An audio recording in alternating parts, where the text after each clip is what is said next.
Speaking of Rexburg, BYU Idaho continues to pull in the big fish to a little pond. In their annual business summit this morning, prominent speakers such as Jon Huntsman Sr. shared their entrepreneurial experiences with students. Huntsman owns a worldwide chemical company and, of course, founded the Huntsman Cancer Institute in Salt Lake City.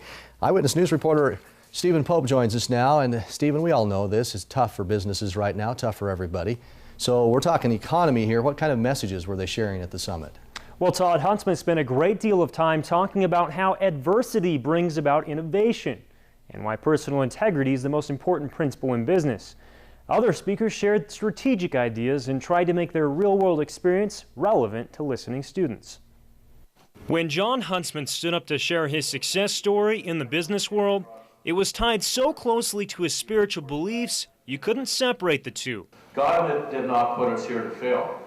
And I would say to you, have faith in yourself, believe in what you are doing, and most importantly, be a person of integrity. Huntsman attributes his success as a business leader directly from his work ethic of enduring to the end in the face of adversity. There is no education like adversity. Other speakers shared similar ideas. Investigative journalist Jeff Benedict shared his own learning experience in the face of adversity when just after obtaining his degree, he was forced to temporarily work in the unrelated field of construction. While Paul Taggart says it's important not to embellish in the business world. Undersell and overdeliver. Set people's expectations. Set your own expectations. Students said they enjoyed the real-world application of business practices, taking the theory they learned in the classroom and applying it in practical ways.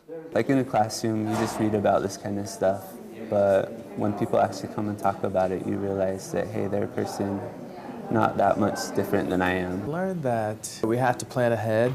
We also have to make sure that we have our priorities correct and keep our focus. Personal values determine our success in business. We cannot separate business and our values. Huntsman's company brought in $8 billion in revenue last year. And with Huntsman currently living in Driggs, residents there are benefiting from his success in the form of a brand new golf course that Huntsman just opened. Yeah, he's an Idaho guy. He was born in Blackfoot, wasn't he? He was. And so Idaho through and through and never left him. Roots, never forgot his Idaho roots, did he? And I got to say, the Huntsman Cancer Institute, those people down there do some incredible things. That is right. Yeah. Remarkable. All Absolutely. right. Thanks, Stephen, for sharing that with us.